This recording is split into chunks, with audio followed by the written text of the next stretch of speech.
Dan. And my name is also Dan. And welcome back to the Dan the Games Man podcast, your fortnightly gaming podcast. This week we have not just been gaming, we have also been on a lovely date to the cinema. It's very pleasant. With our respective partners as well, which we dragged along to see a certain video game-based movie. And probably not the one you're presuming it is. But first of all, starting off gaming, Dan, what have you been playing this week? I have been playing Jusant. Perfect. And also really just falling down the rabbit hole of Blueprints. So I've heard a lot more about Blueprints in the past few weeks. I know a lot of people are playing it now. It's every time you think, oh, I've got a handle on it. No, it goes, more things. And it just, you think you're in like the end game or something, or you've gotten to what you should be doing. And then it throws a whole new area or a whole new, maybe not mechanic, but aspect of it that you're like, what? So I've heard the basic premise is to get to, is it room 46? It is, yes. But that's just the tip of a very large iceberg, isn't it? Yes. Once you get there, there's all sorts of other little bit. It unlocks like basically new side quests. Yeah. But then the roguelike nature of it, you can maybe unlock where you're meant to go, but whether you can get the bits you need to then because it is also, it's a roguelike puzzle game, yeah? It is, yes. There are some persistent upgrades or persistent unlocks, but not everything. So if you don't get the perfect run, sometimes you have to make sure you've got a secondary objective so you can not like waste it, as it were. Is it quite infuriating, or is it? Oh boy, yeah. Yeah. Hey, I've finally gotten the key I need to get there, and then you realise you've like rerouted the water from one area, so you've flooded the bit you need to get to. It's like, it sounds very overwhelming to me. Is it a lot to take in, or is it not as? Is it one of those things once you're in the zone and when you kind of understand what you're doing, you're somewhere near? Yeah, you can kind of get to grips with how it's going to potentially mess with you, and you can figure out the bits that maybe work better for your playstyle or what you're planning to do, so that you kind of can get somewhere with it regardless of if it tries to screw you over. So. Okay, and does it often? Yes. I thought it was. Have you been playing anything else? Have you just been hammering that? That and then jumping back into Oblivion Remastered. Yes, I've played, I think about 10 hours of Oblivion Remastered. Then I got totally distracted by something else, which I'll come on to in a minute. But how are you finding? It's just a masterpiece, actually, isn't it? It's not really... It is. It's like just putting on a brilliant jumper you thought you'd lost, and then you find it in the back of the cupboard. It's like, ooh, this really is coming. I think that's the thing. I think you remember it. I reckon we remember it how it is now, and it was not that. Like, somebody brought up the fact it doesn't have a sprint button in the original. And I was like racking my brains. I was like, is this that kind of, what's that effect where... Mandela effect, where it's like, did it not have a sprint button? I think there's so many little tiny quality of life changes are made, of course, as well as the graphics, which are... just incredible looking. But yeah. I like that they've I'm not going to say overhauled, but changed the stats and the leveling as well. So different weapons are sort of dictated by different stats, which is good. So rather than strength being everything you want to go bonk with, maybe slightly more finessey weapons under a different one, which is good. Yes, I've been trying to use pretty much all magic after coming off the back of playing through Avowed. That's fair. Which... it is one thing, if somebody, like, gun to my head said, can you say something bad about Oblivion? The combat has aged. Oh, yeah. But I think it's also part of the kind of, just the feel of the game.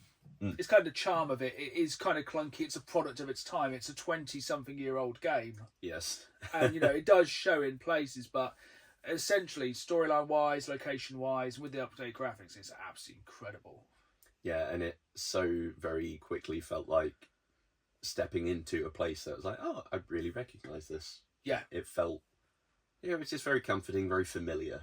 But 100%. Yeah, with that extra polish on it, so you're not like, oh, goodness. So 2 nice short games you've been playing at the moment. Oh, yeah, just dip in and out, 3 or 4 hours. So I've been travelling a lot the past few weeks, so I have been taking my Nintendo Switch. I took 3 games with me. I've played a decent amount of 2. The first of which is Toy Soldiers. Okay. Which is kind of a tower defense game. I think it was released back on the Xbox 360 Live Arcade. Cool. Recently got a port over to Switch. It's very good. It's essentially like, imagine like, you know, you're a child, you're playing with soldiers on a table, you have to kind of defend the toy box, which is literally a toy box at the end. You kind of have circles you can place, like gun emplacements, mortars, anti-air guns, bits like that. And you can kind of jump in, take control of everything. It's all very good. It's very kind of very basic tower defense. Fair. Very fun though, kind of having that mechanic of being able to jump into anything, and like you can fly planes or drive tanks or Cool. like man the machine guns, bits like that. It's really cool. It's a really fun game. Yeah, I would say it definitely has some difficulty spikes, but it's a really satisfying game. So that was really good. It's really good on the Switch, kind of one you can kind of drop in, do a level, go back to what you're doing, or if you're traveling, stuff like that. The other game was a game which I've seen loads of good things about, and I was kind of put off because it has rabbids in it. And I was like, the rabbids, like, they were a thing like 10 years ago, which I just despised. And I was like, anything rabbids, I'm not touching. Any of those stupid Rayman games, I'm not getting involved. But a lot of people have said about Mario and Rabbids Spark of Hope, which is the first of many turn-based games I'm going to be talking about today on the Switch. And essentially, Nintendo trusted Ubisoft with the Mario license. It's a Mario and Rabbids crossover. But it's also like a real-time strategy game.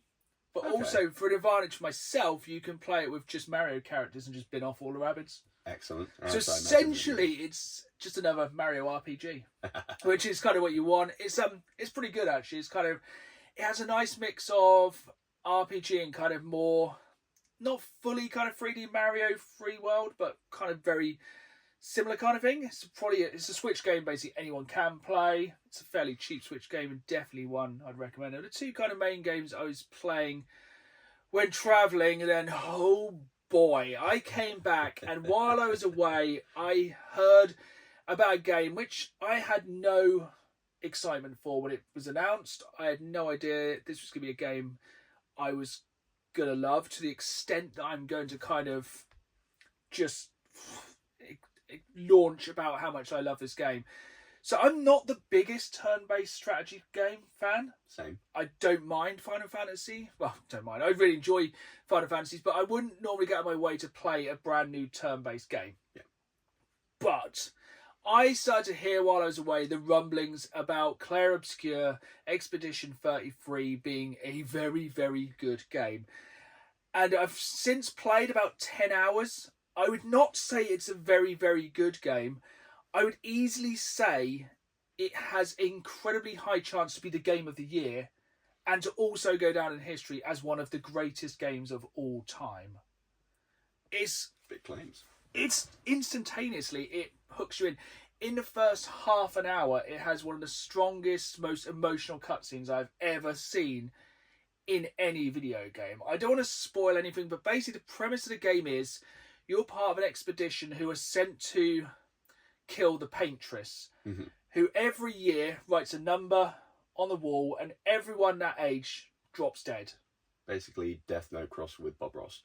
Yeah, kind of think Thanos, but age-wise. Okay. So she writes the number up, everyone's gone. So every year, this kind of strange alternate universe, apocalyptic kind of dystopian Paris sends an expedition to try and kill the paintress before she can wipe out another generation.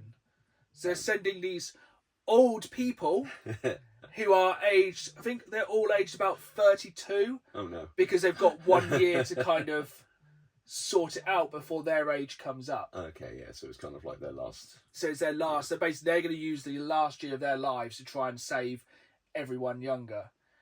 And it's absolutely incredible. The storyline has gripped. That first half an hour, I've never been gripped so much by a storyline so instantly.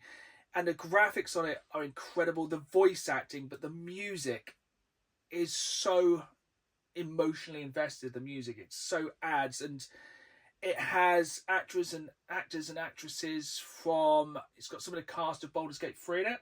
Excellent. And the main protagonist is played by Charlie Cox from Daredevil. Glorious. And other things like that. Strong and it's cast. Absolutely incredible.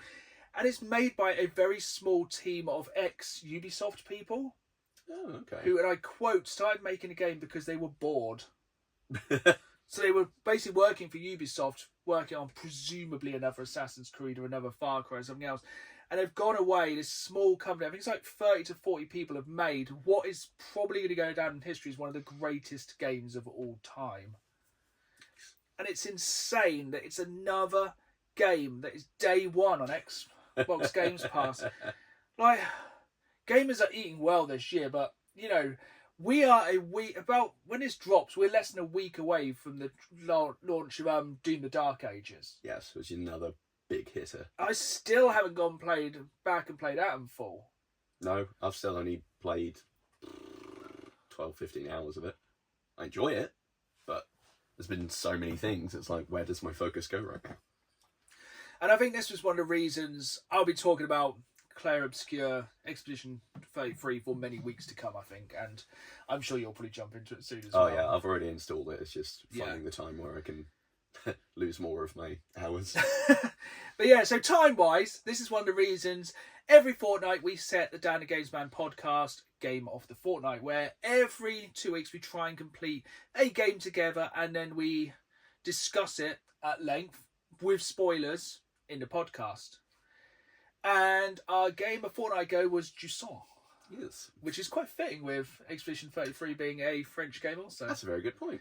And, I can't remember what Jusant means. Ebb flow. Ebb flow. So basically things on the decline, which... So essentially, it's like... Would you say it's an apocalyptic game?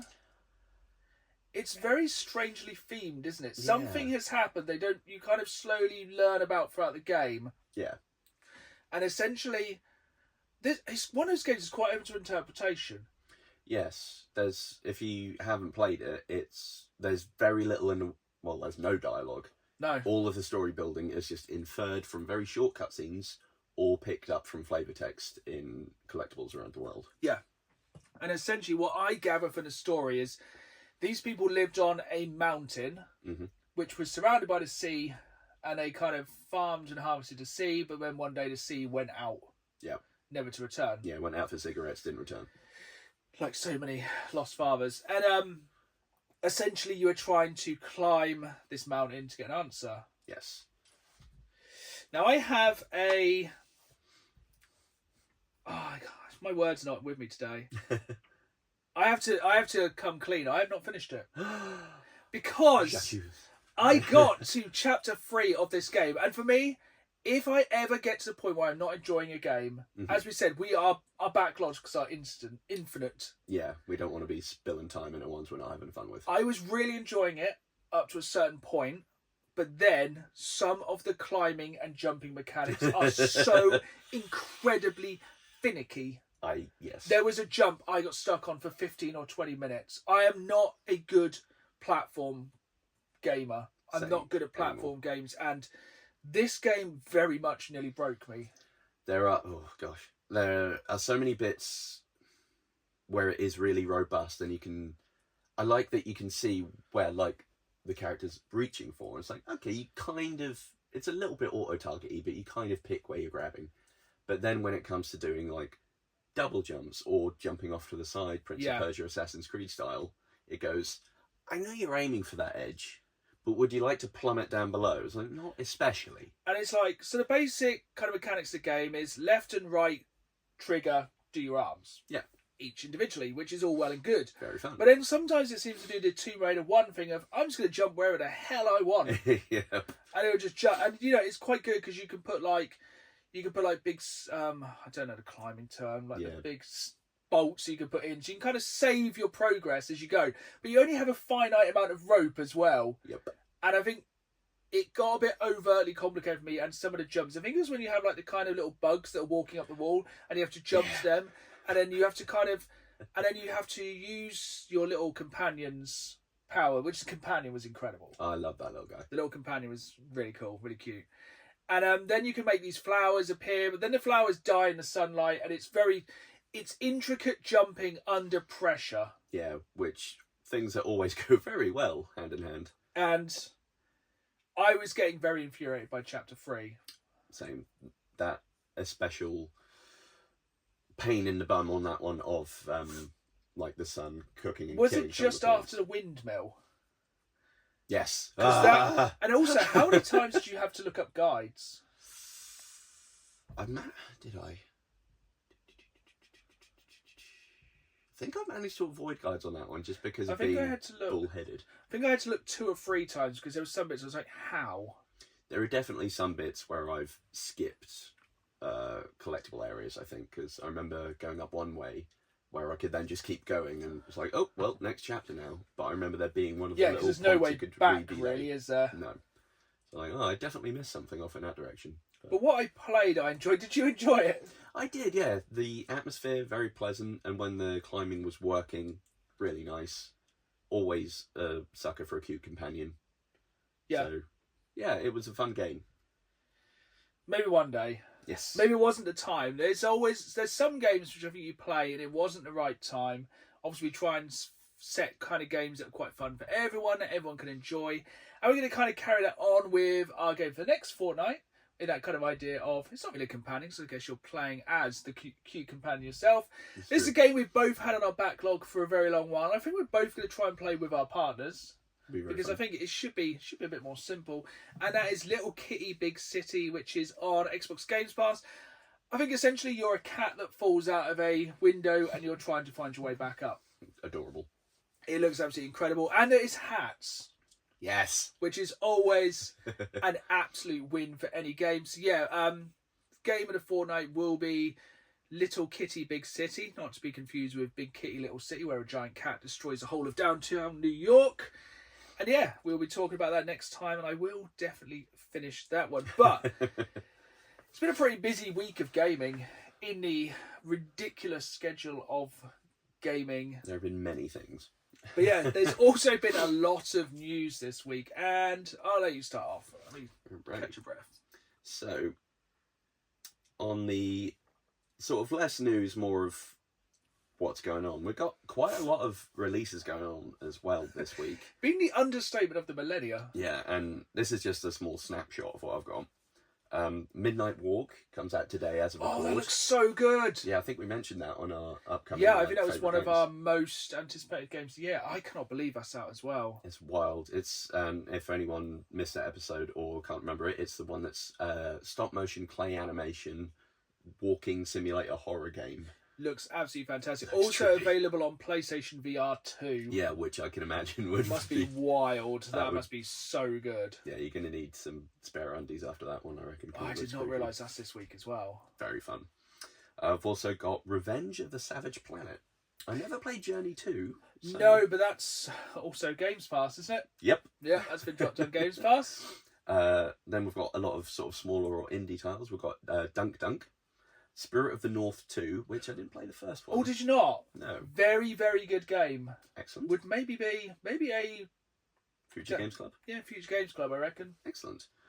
Imperial, which is a sort of hack and slashy, I don't really know what you'd really call it, a third-person action-adventure kind of game. Is it kind of knights, or...? Almost. It's kind of like if, in my brain, from what I've seen, it looks like if Destiny and Devil May Cry kind of had a weird indie baby. Interesting. Wings of Endless. No real idea. No, I'm not sure about that one, unfortunately. Point for the stupidest title goes for Yes, Your Grace, Snowfall. Deck of Haunts, roguelike deck builder, so that could be a dangerous one. Oh, yeah, I haven't got time for another no. Balatros game at the moment. Metal Eden, and one of the other notable ones is Captain Blood. Ooh. Which is a pirate game that was originally slated for release in 2010. So it's 15 years. We're talking like Duke Nukem Forever levels of delay here. Mm-hmm. And let me tell you, from what I've seen, you can tell that it's from 2010. In a good way or a bad way? Well, in the trailer they said, like the release things, that they have punched it up for current gen. And I'm like, if they have, I shudder to think what it looked like. Because it does look very... Yeah, PS3 era 3D rendering of like, ooh, that's a style choice. Yeah. But still. Is it a kind of grey and brown correct scheme? Perfect. Everyone's got really sort of strange proportions just because realism wasn't a thing. See, I really like these I like these old school throwbacks. I like a lot of boomer shooters. I've recently seen a boomer shooter which I cannot remember the name of, but it's set in like medieval times. That looks like a Doom mixed with Dungeons and Dragons. That looks really good. But like going back to kind of roguelike games, one of the games I saw announced this week is like a Windows 95. It's like it looks like it's a kind of roguelike but set on a desktop. So like you play as the paperclip. Think Vampire Survivors mixed with Windows 95. It looks insane. I think it only got announced in the past day or two, and it looks absolutely insane. I'm just going to find what it's called. So please go into some more news, and I will come back with what that's called. So not news, but I have seen lots of trailers of a game that I don't know if we have a release date for yet, but it looks... I'm intrigued. I think it's called God Save Birmingham. Yes, so that looks wild. That looks really cool. So that's another one. It seems to be a real resurgence. This is why I said that Imperial game was a Knights game. Because I'm so bad with these games. Brilliant journalism here. Have you seen that game where you play as a guy who comes from the future to go back in time on a motorbike like with machine guns to kill like Kingslayers? Yes, I want that so much. So this Birmingham game looks very similar. Cause essentially, it's like a zombie survival game set in medieval Birmingham. Yes, like a plague. Imagine the difference between that and now is like current Birmingham has a Greggs. That's about it. Less Greggs. Yeah. But it looks wild. Just seeing bits where like zombies are crashing through windows and he's just looks really cool, booting them out and then patching it back up. It looks very fun. To go back to that game I was just talking about, so as I said, it's like Windows 95, but Vampire Survivors. It is shockingly called Desktop Survivors. It looks wild. It only got announced like a day or two ago. I have no idea where it's going to be, what it's on. But it is very, very exciting. It looks like a real throwback. And talking about a throwback, this week we saw some news I didn't think we would ever see. And that's the fact Gears of War Reloaded is coming to the PlayStation 5 and, of course, Xbox. But Gears of War is being released on the PS5. Yep. More of Xbox's and Microsoft's, I think, attempts to just get rid of the console war and be on everything. I think it's kind of an intelligent... I'm excited to play it. Oh, definitely. I have not played... I never played the remake of Gears of War on the Xbox One.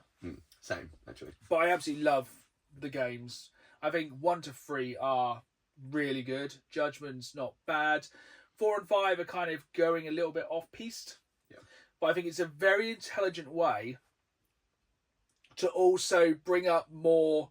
people talking about Gears of War with the release of Gears of War Emergence Day, then coming on the Xbox, presumably only, or at least as a very timed exclusive. Yeah, sort of get everyone riled back up for it. Like, oh yeah, we remember this, we like. Because I think some of the highest charting games on PlayStation, I think the top 3 is all Xbox Studios games. Like Forza 5 is the highest selling game on PS5 at the moment, being an Xbox game. Solid. And yeah, it's absolutely wild that Xbox are bringing their games to PlayStation. But it's also like, they just must be making just so much money from it. Yeah, you'd imagine like what they'd have had to do for a deal to get that on there. They're probably raking it in.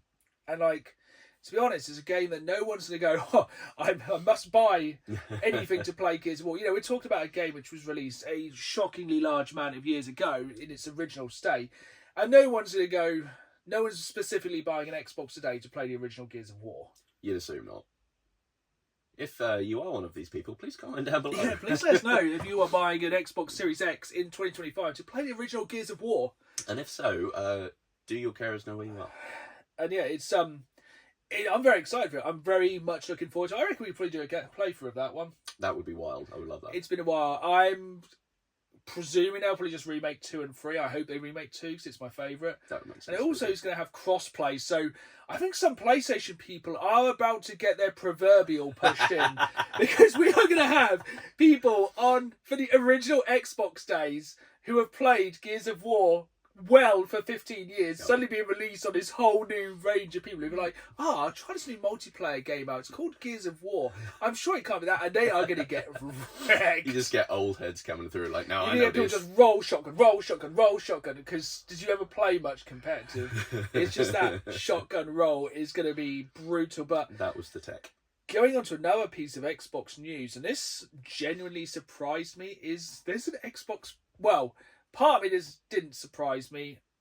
first-party Xbox games are going up in price, which we all knew. As soon as the Switch 2 announced they were going to raise their prices, everyone else was going to follow suit. So first-party Xbox 360, Xbox Series games are going up in money, but most will be on Games Pass anyway.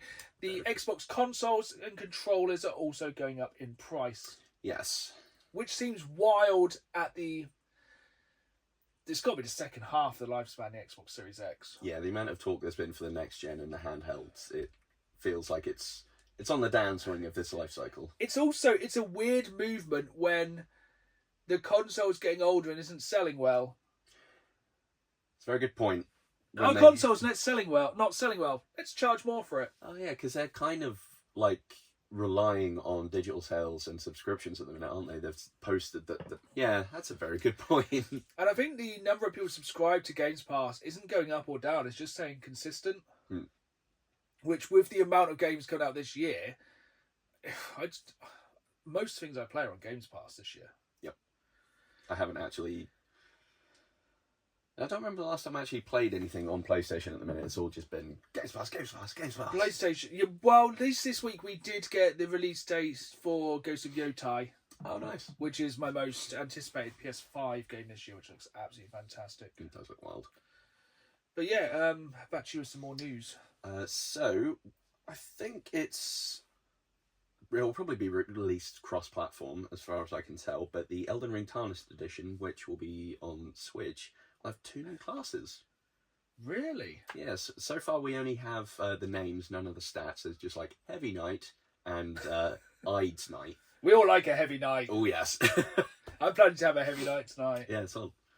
But yeah, one of the screenshots I've seen, it does look like possibly the Ides Knight is some sort of weird matador kind of thing. It's weird. They look like they had a very short sort of rapier and a tablecloth thing. So are we saying the Switch 2 could be the optimum way to play Elden Ring? Somehow in 2025 that might be the case. Is the Switch... Do you know... You might not know. I don't know myself. Is the Switch 2 getting Elden Ring? Is it Nightfall? Night Rain. And Night Rain. I don't know. You'd assume if they're getting... I would say Vanilla Plus. They'll be getting that as well. It's too bad 3 years late. Yeah, to be fair. It's about Nintendo standard for third-party games most of the time. They are getting Cyberpunk 2077. Which apparently is going to have slightly more in the way of punch than even the PS4 Pro version. Because there'll be like some more volumetric lighting and sort of dynamic reflections. Sorry, I laugh because I was there at the day one launch of Cyberpunk 2077 on PS4 and Xbox. So. Do you want to be fired into the sky? No, what? Oh, here I go. It did look bad, but incredible game now. It goes to show, like, when companies support their games long term. This is it. It worked out in the end, and saying it now, probably will regret it, but that new Elden Ring game, because it's co-op, does look very tempting. Yes, I think... Yeah, you get a lot of the FromSoft really die-hard ones. Like, if you play co-op, if you summon, you haven't really beaten the game. Like, it's a free-player cooperative game, isn't it?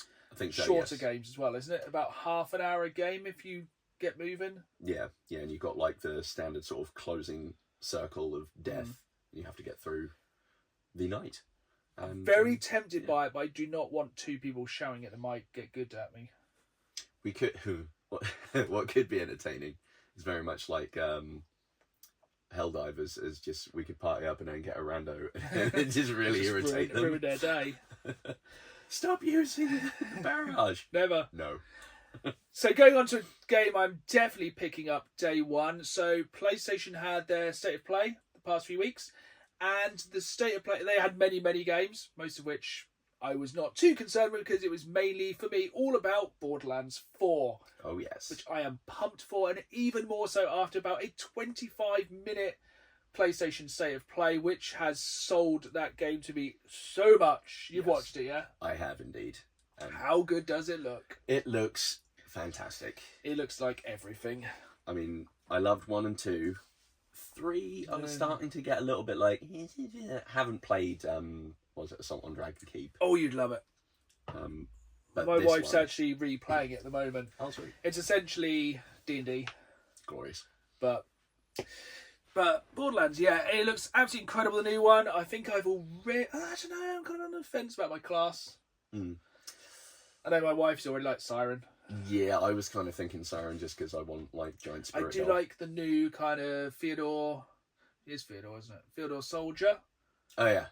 So he's like an ex-soldier. His got, class like, looks really exosuit cool. thing. Yeah, exosuit with like big like mantis blades. Yeah. Sick. And in fact, you can now glide and fly more, and it looks like Get hook shot.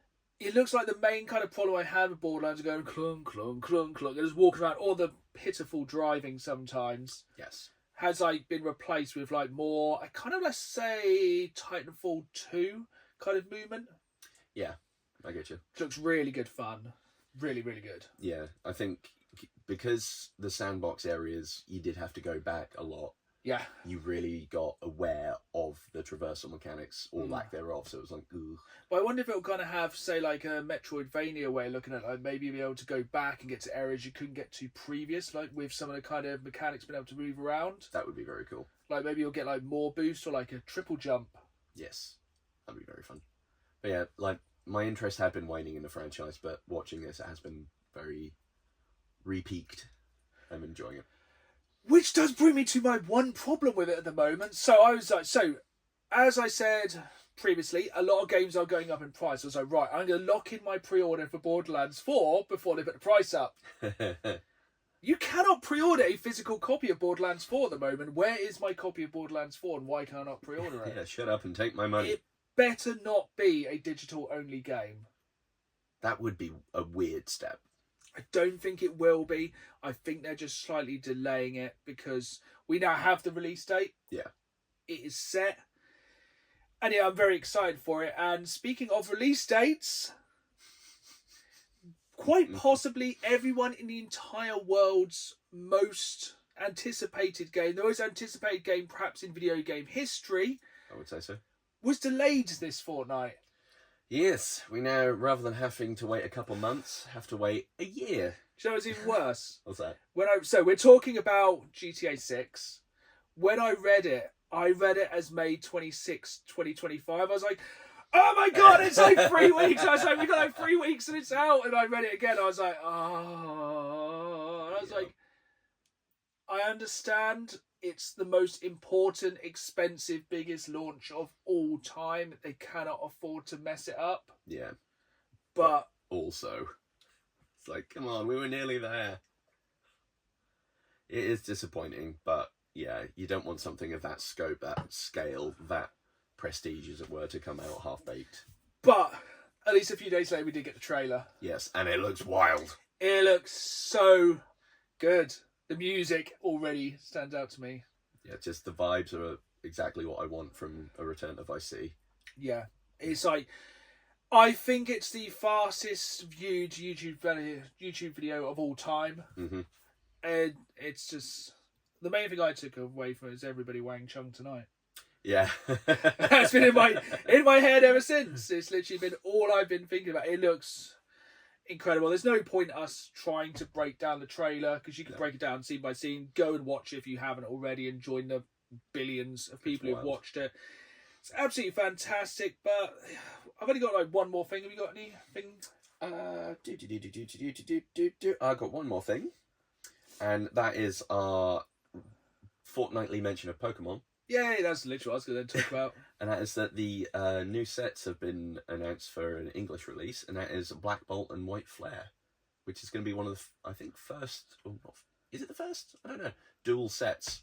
So rather than everything just being like, all of these cards here, it's one on top. We've just had new packs. Mm-hmm. We get new packs again soon. Yep.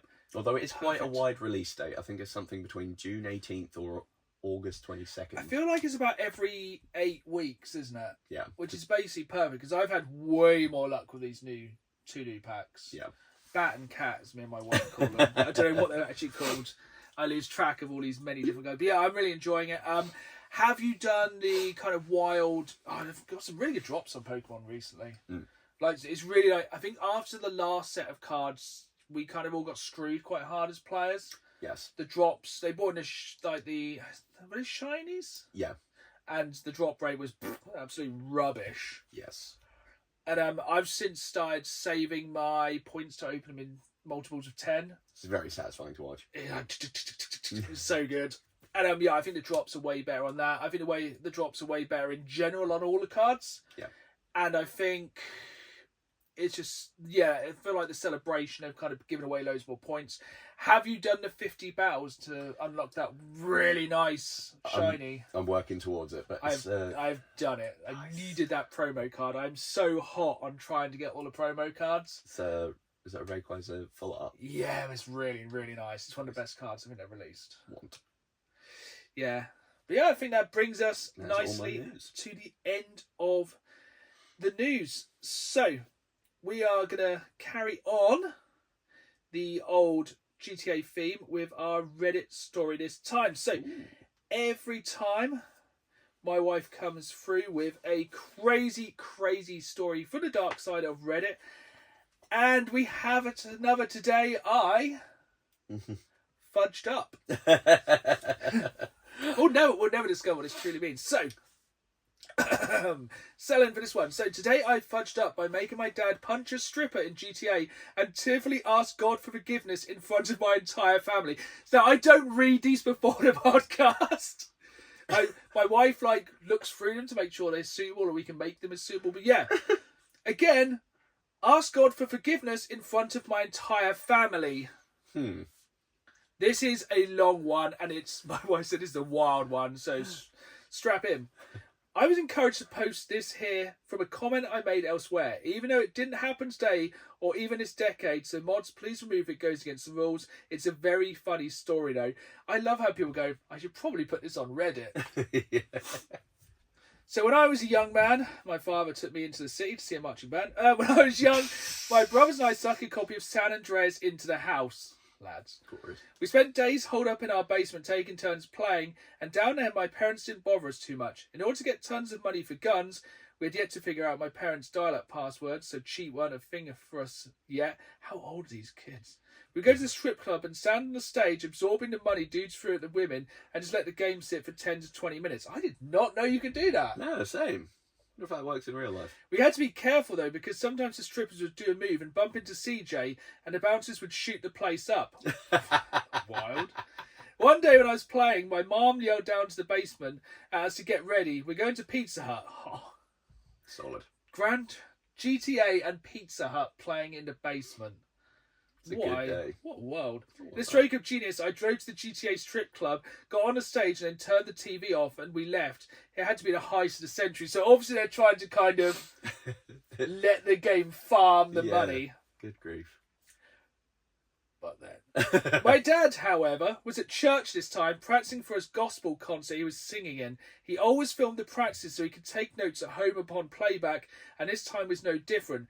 While my mum and brothers and I were still at the hut, he arrived at home and plugged his camcorder into the VCR. We had just one VCR that was connected to the basement TV. Back at the hut, my mum gets a phone call. She puts a napkin down and slowly looks towards the table at us and says, okay, a few times into the phone. And it's really calculated in a specific way that she always did when she knew our kids were in trouble before we did. Naturally, it's at this point that we kids knew we were in trouble. For what, though, we didn't know. Oh, it's the waiting.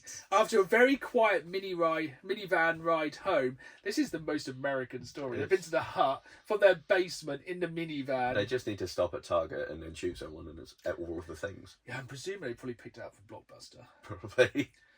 So after a very quiet minivan ride, we get home. My mom says, boys, when you go down to the basement, your dad wants to show you his gospel practice downstairs. It was then at this point we knew we were in trouble. So we drag our feet down the stairs, and lo and behold, my dad is sitting on a couch, TV on, a stripper's polygonal memories swung stiffly back and forth on screen to invokes my lying with CJ standing mere inches away collecting money. This is so stupid. My dad starts in, boys, I don't even know where to begin. This PlayStation was a blessing to you for Christmas, and this is how you repay us, by breaking our trust. He's holding the controller up now, gesticulating with it. Here, I am, practicing to bring glory to God, but he was cut off as he inadvertently squeezed the controller, causing CJ to punch the stripper. It's just getting worse. My entire family stands in silence watching together as the bouncers in a strip club shoot the place up for what seems to be an eternity. After the shooting stops and CJ appears in front of the hospital, I look back and see my mum silently weeping into her hand. I look at my dad as a single tear rolls down his cheek and he prays under his breath.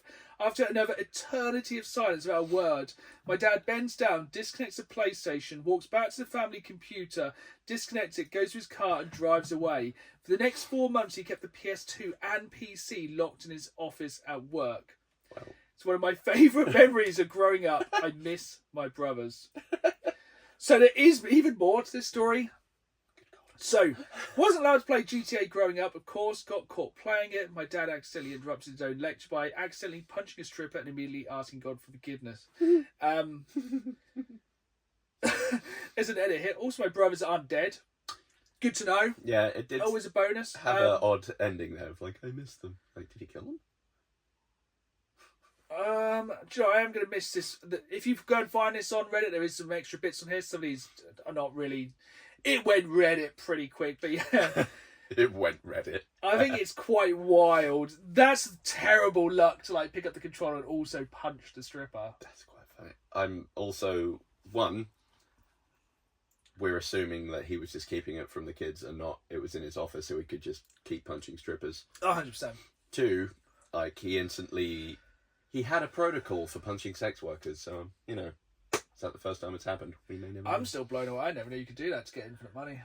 No, that's my takeaway for the whole story. But yeah, I like the fact he apologised to God after it happened. I think that's like the wildest part of that. And moving on from one wild thing to another, we have March Madness carrying on in May. And yeah, so Dan, break it down. Obviously, we have had, if you've missed this over the past few weeks, this March Madness has been going on. There has been casualties, there's been winners and losers, and we are through to the first quarterfinal. Yeah, so we've pulled from our different spinners of various different themes and gone through our first opening brackets. And what we have now is Starkiller, our OP Jedi/Sith from Star Wars Force Awakens franchise, versus the OG Mighty Morphin Power Rangers, but -1, and we picked the blue one. As Dan said, casualties. Have we had any feedback from our listeners/viewers? Yes, it's pretty unanimous, but have you got any argument for either party? This may be the most one-sided. I feel like just with what's available to them, unless I would say even if they got the Zords, Starkiller can pull down a Star Destroyer. This is the entire argument. It's not going to go last time we well. had a 5 Dilophosaur from Jurassic Park versus the Mighty Morphin Power Rangers. They beat the Dilophosaurs because they would have had the Zords or stuff like that, but they lost the Blue Ranger in the battle. But yeah, even if they had a full Power Zord, we're talking Power Zord pales in comparison to the size of a Star Destroyer, and Starkiller is arguably the strongest Jedi/Sith of all time. Yeah, he'd just crash that down the ground.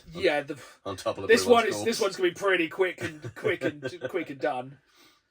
So yeah, I reckon it's just it's unanimous with the view as well. So we put it to a vote every fortnight, about every week leading up to the podcast, and absolutely unanimous on YouTube. I know.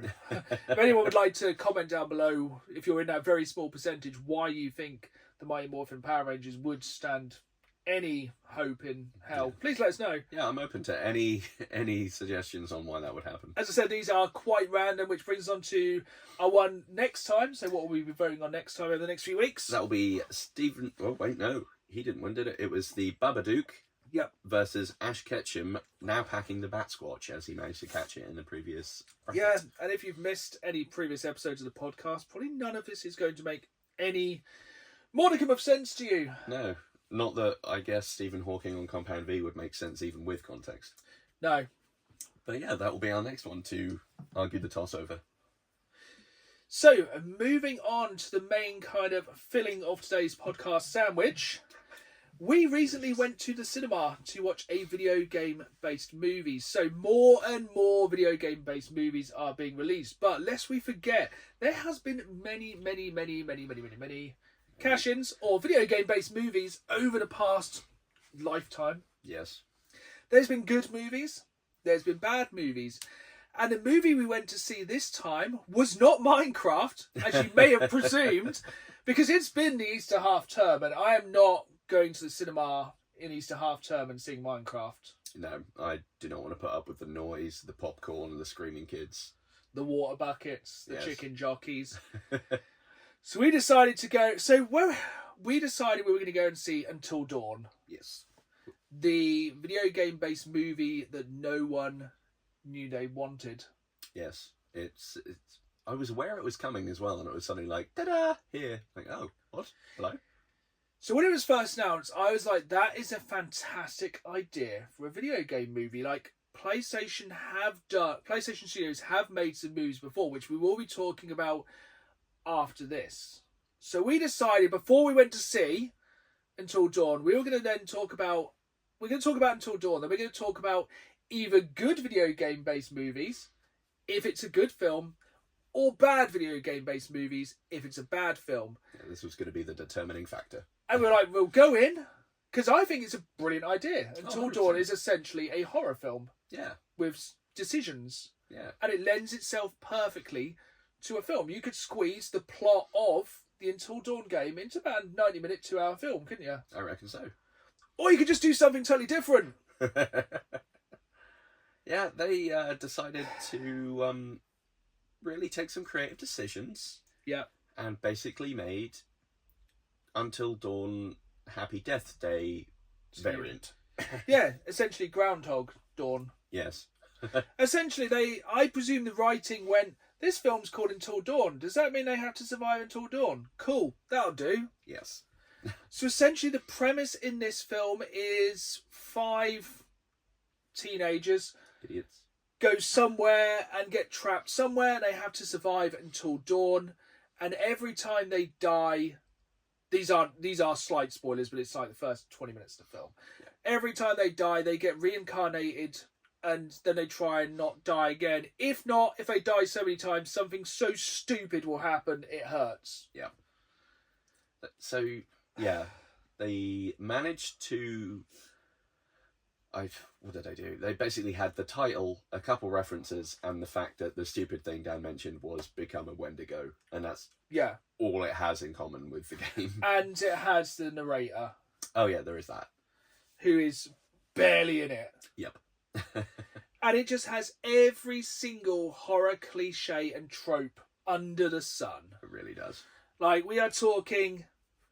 Let's think... So there's Stupidly tripping when running away from something. a lot of that. There's axe murderers, ghosts, witches... Random sort of body horror kind of stuff Yeah. to a degree. Possessions and floating for no adequate reason that isn't then explained. And also terrible, terrible acting. Oh, God. It was so poor on that It front. reminds me of a college movie. Oh, yeah, totally. And this is the thing. It's not a good movie. It's not a bad movie. It's a meh movie. Yeah, it's one that happened. It's just like... It's so forgettable. Mm.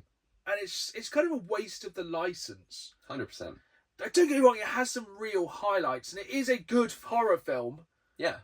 It's a good 90-minute horror film, but it's no... It would have made way more sense to me not to call it Until Dawn, but to call it The Dark Pictures something. Even if it was The Dark Pictures Until Dawn. So, if you don't know, The Dark Pictures are kind of a series of games that run alongside, per se, of Until Dawn, and they're all kind of separate horror entities. It would have made sense, but even worse, and this is spoilers, so cover your ears for about 60 seconds if you don't want to hear a spoiler for literally the end of the film. At the end of the film, they've referenced Until Dawn the game, because they're like, oh, this could happen again, anywhere. And then it goes to the ski lodge from Until Dawn. And there was, I think, a moment in the narrator's office where she's looking through things because he's got like the page on her and sort of doing an assessment on her psychologically. I think one of the others was one of the characters from the game as well. Yeah. So it's already...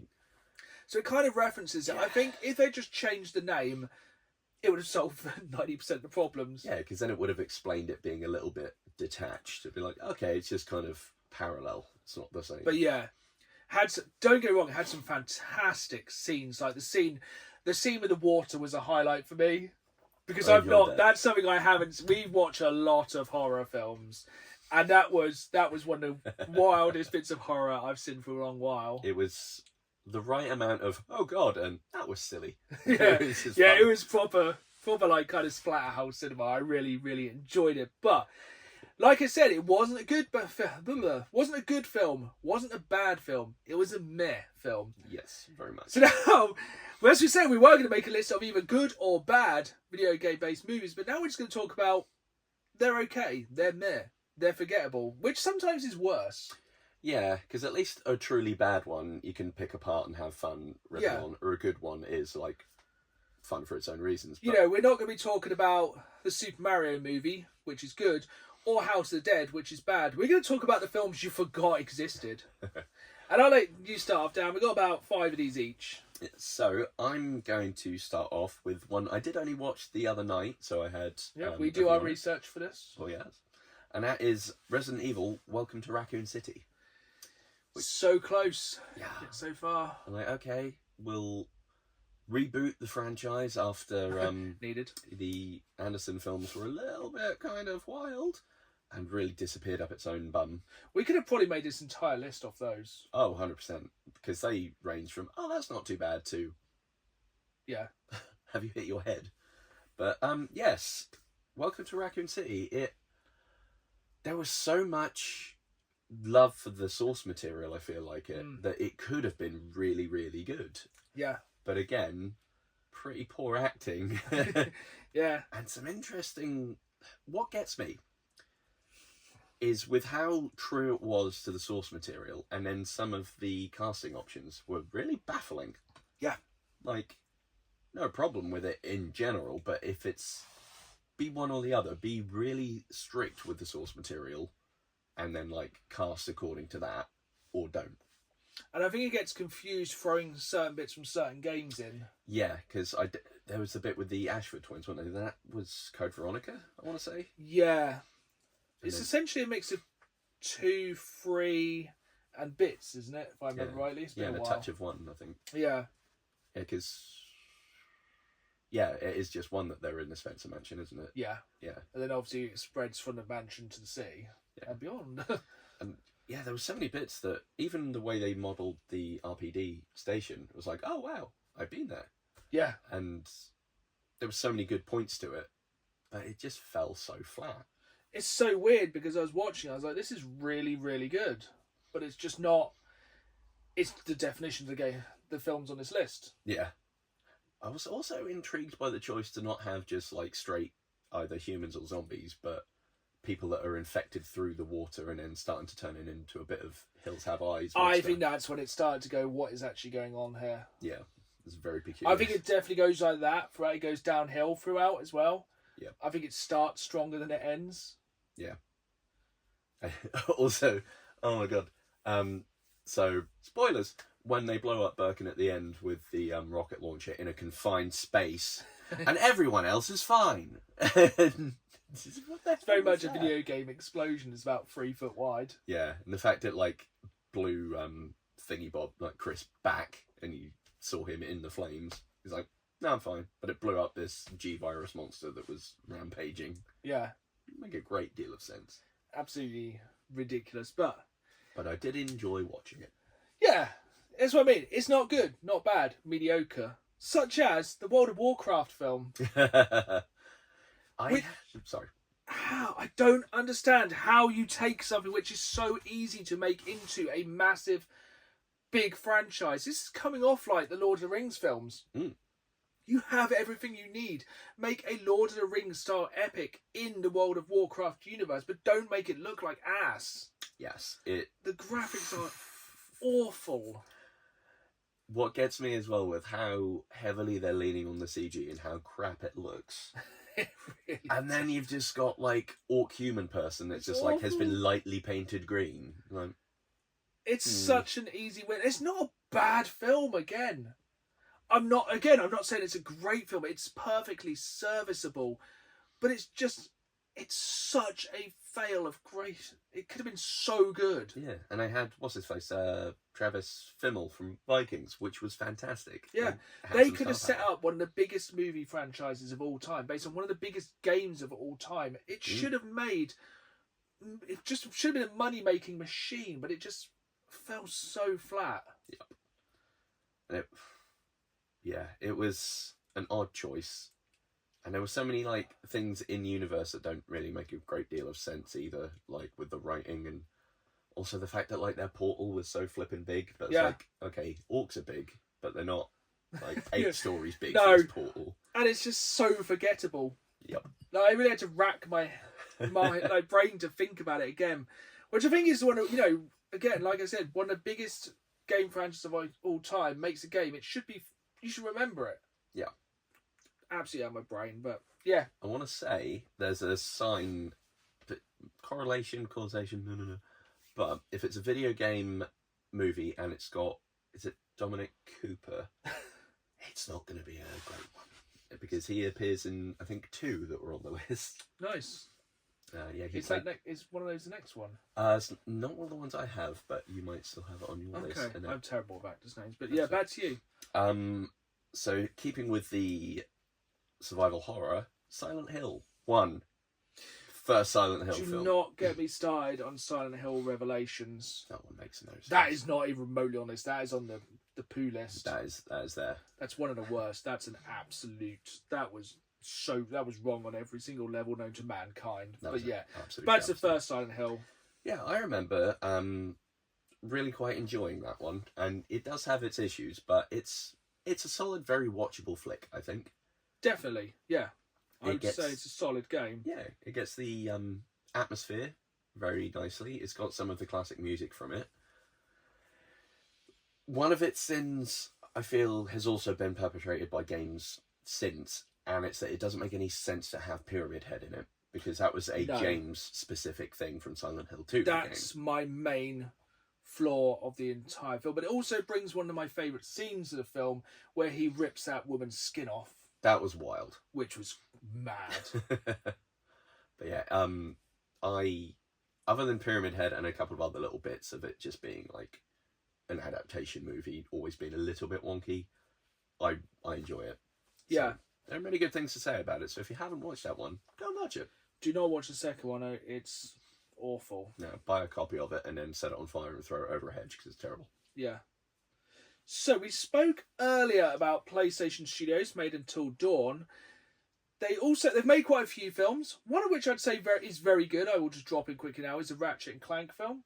Not seen that. Because it's a cutscene of it's just basically the Ratchet and Clank on PS4. Excellent. It's basically the entire game. Cut down to 90 minutes. What Can't you want? argue with that. But it also made Uncharted.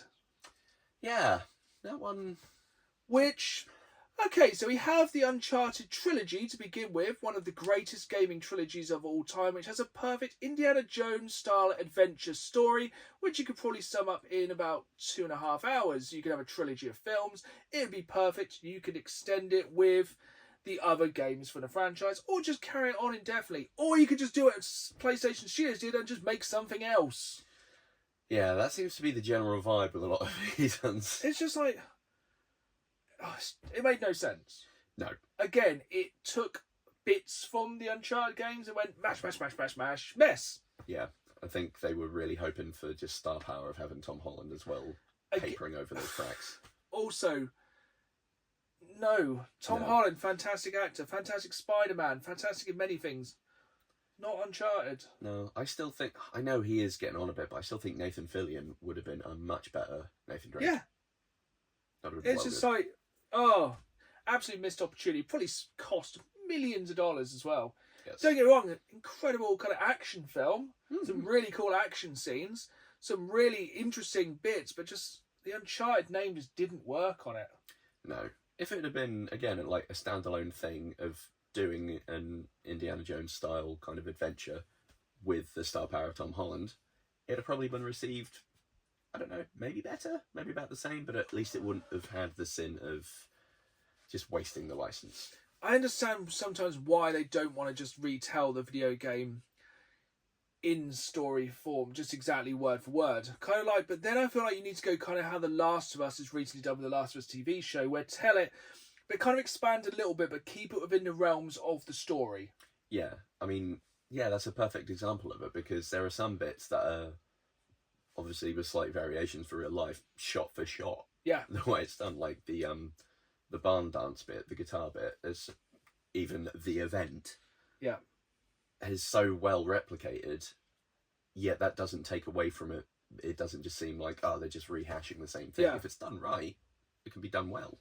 Yeah, because sometimes you change too much or have it so unconnected other than characters, names, maybe small events. It's just so disconnected. That's just the problem I had with Uncharted. It was just so far and away removed. Yeah.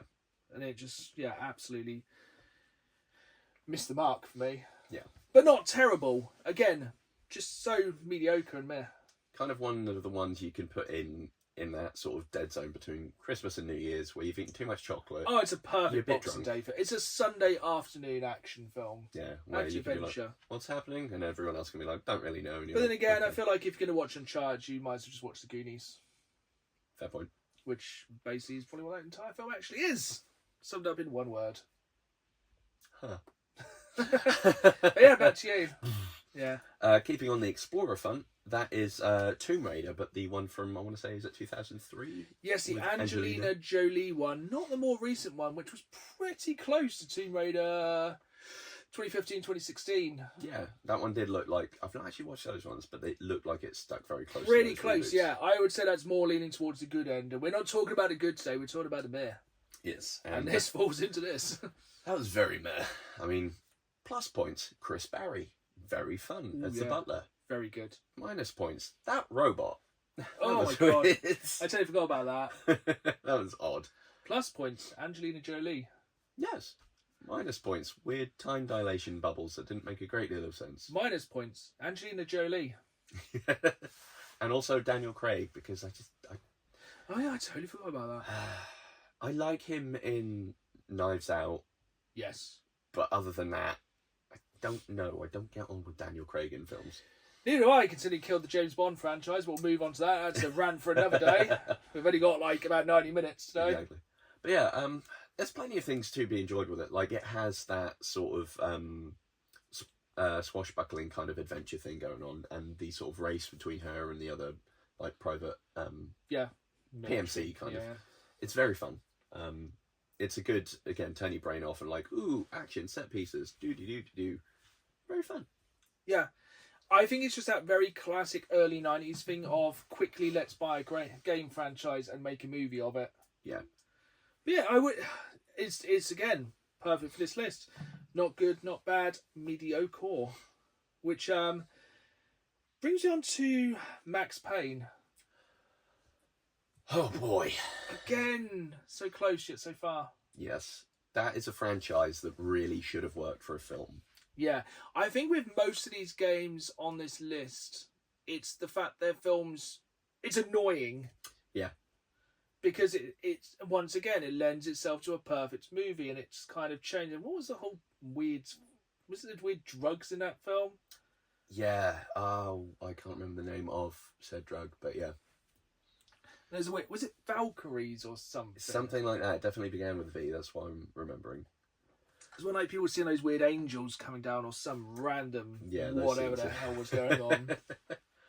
Because the cutscenes in the games and the way it is so very thematic with the sort of noir setting and the voiceovers of him being like a gumshoe and that like classic like vengeance plot works really well. That should translate over, but I think the nail in the coffin for it on realizing why that wouldn't work is you've got the sort of understated style of a noir, but then you've got Mark flippin' Wahlberg. Yeah. Which is quite ironic because nowadays I think we have the perfect person to play Max Payne. Jack Quaid. Yeah. Jack Quaid. He's in some like the screenshots of him in that new film. What's it called?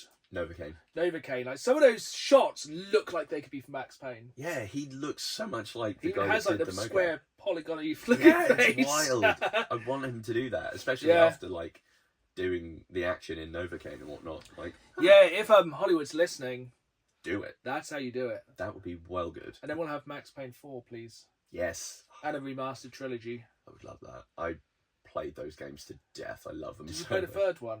Yeah. So good. It was enjoyable. So good. Just running through the favela as Bald Max, like, I don't care anymore! Such a good, yeah. Oh, I've talked about that in a future episode. But yeah, I've not really got a lot else to say about that one. Very missed opportunity. But, again, not awful.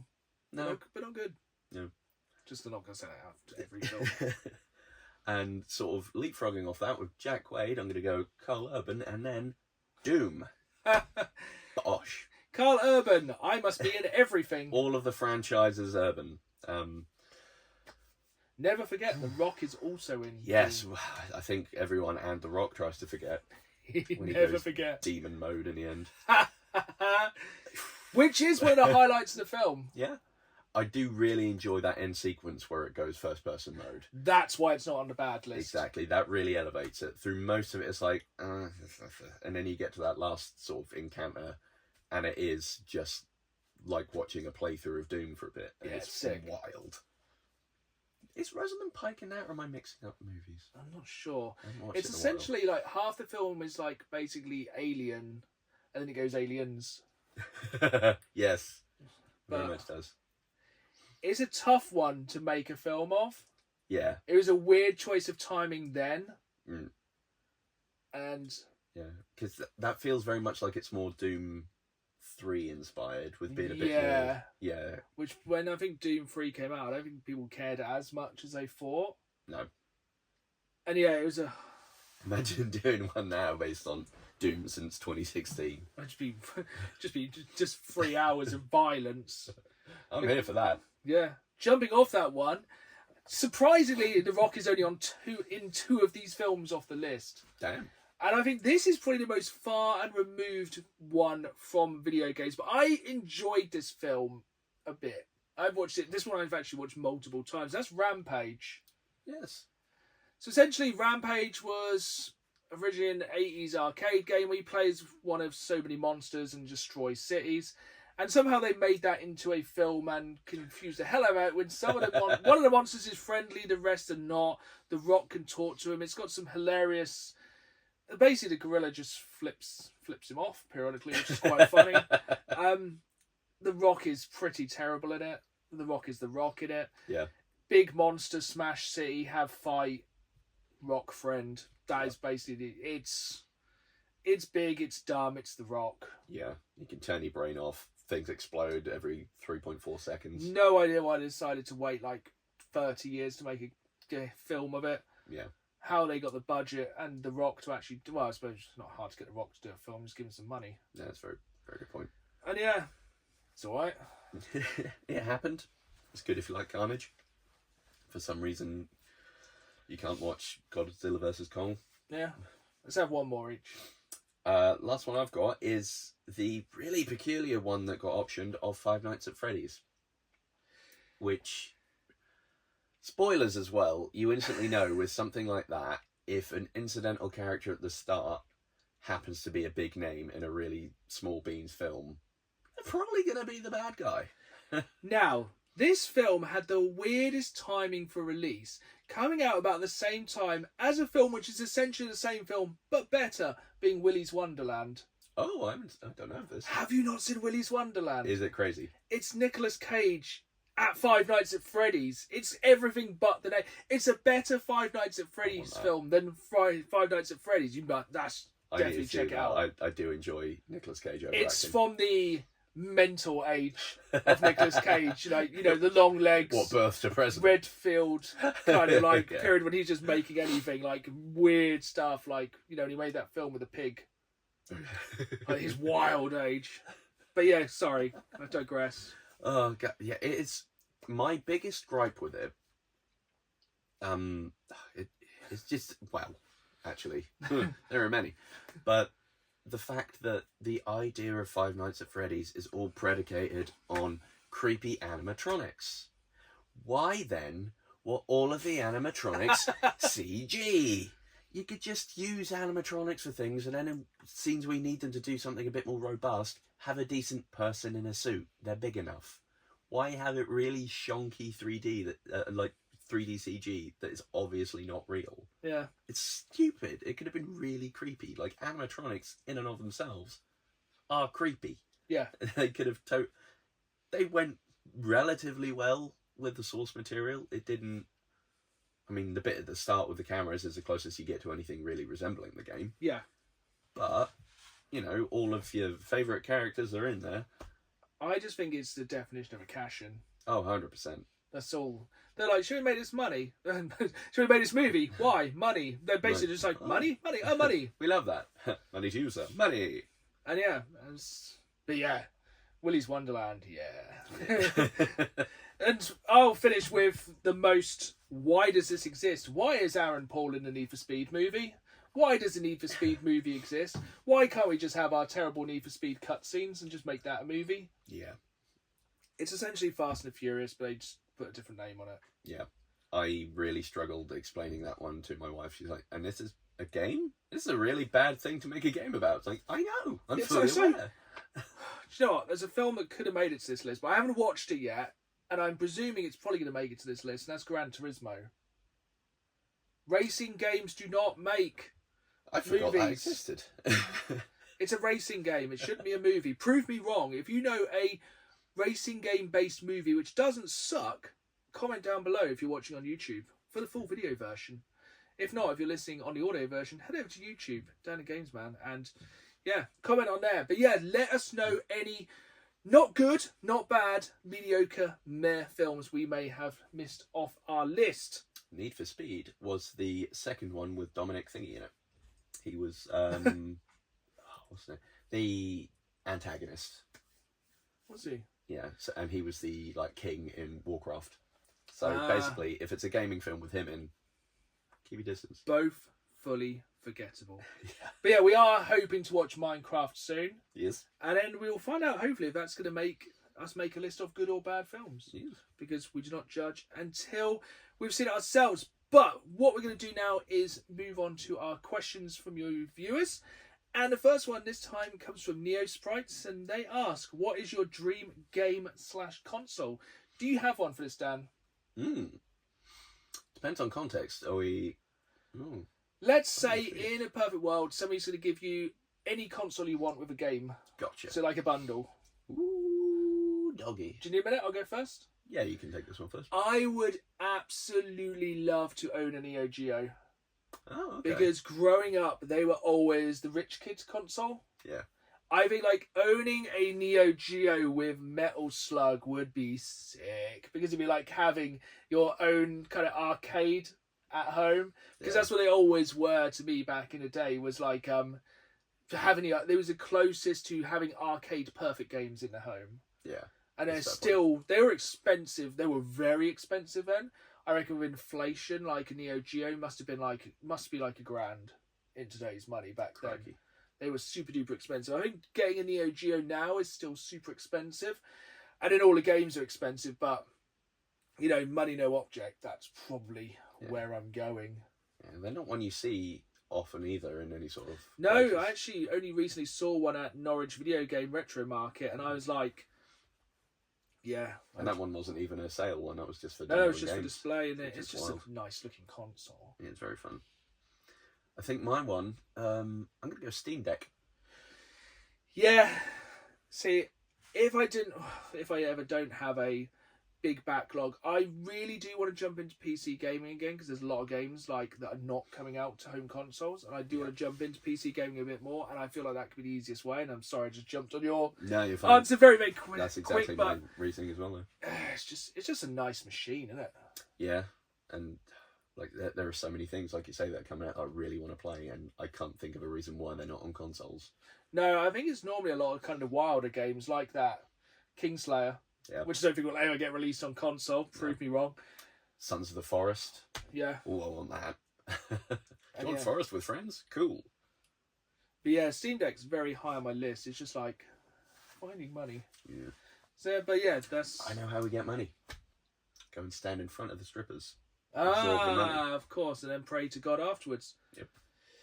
So, next question comes from Mistaken Stranger 8343. What is your favourite PS2 game? Nice and simple, that one. Ooh, Punisher. Oh, what a game. That was a banger of a title. Yeah. I know it's one Marvel I think want to forget because of how gory Oh, it is. But that's never coming back. It That's was- never getting re-released. it's so over the top. People I love go, it. oh, Manhunt, that's quite violent. Hold my beer. Have you Here's ever the crumbed a Punisher. man's head? Have you ever deep fried someone's face? I'm trying to think of something. I feel like the piranha tank. Yes. I Pillar think drill. The pillar drill was probably one of the worst. There was a big like clock with the cogs. That was gross. Chucking people onto trophy animals. Yeah. Or even if there wasn't anything, just like gun to the head. Oh yeah, just the absolute execute. Yeah, yeah. It was. I think it was probably one of the most violent games I've ever played, 100% and a fantastic Punisher game. wild. Best Punisher game ever released so far. Was it? It might have been actually voiced by Tom Jane, who played him in the... Yeah, because it Good also film. had like it had the Russian end, didn't it? Yes. Did it have the Kingpin? Yes. It's yes, it been a did. long while. I think it had some really good kind of cameos in it as well.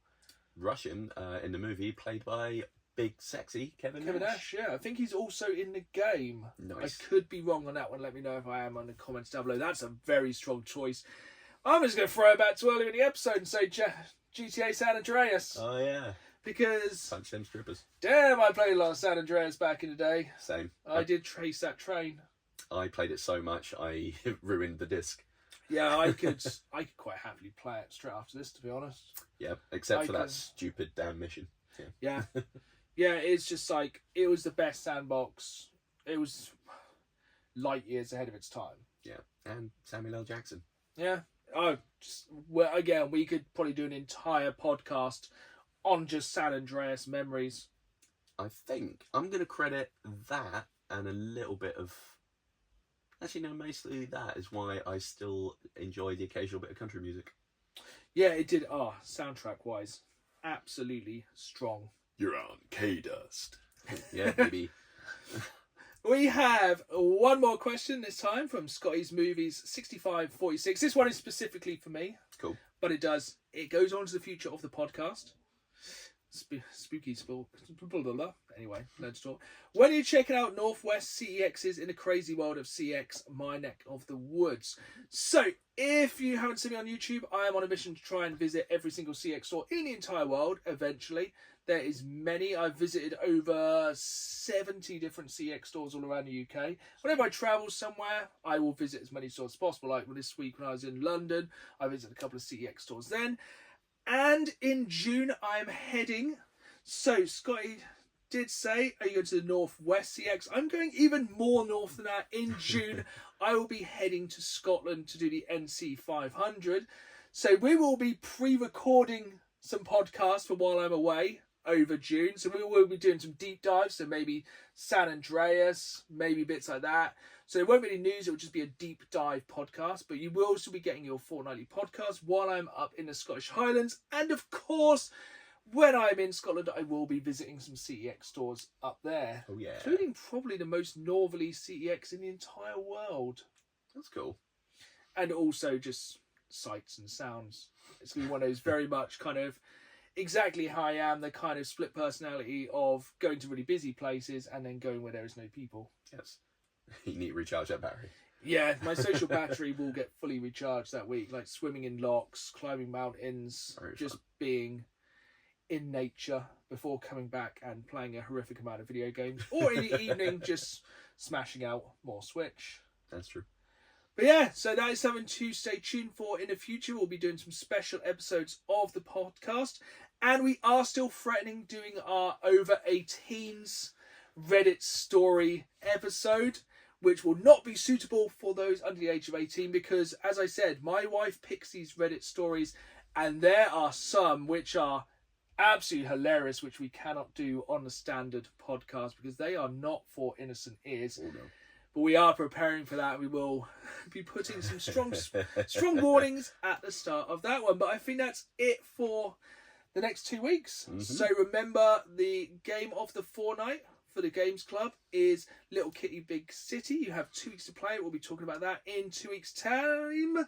But for now, we're going to go and play some games. Oh, yeah. So it's goodbye for me. And it's goodbye from me. And as always, keep playing the game. See you soon.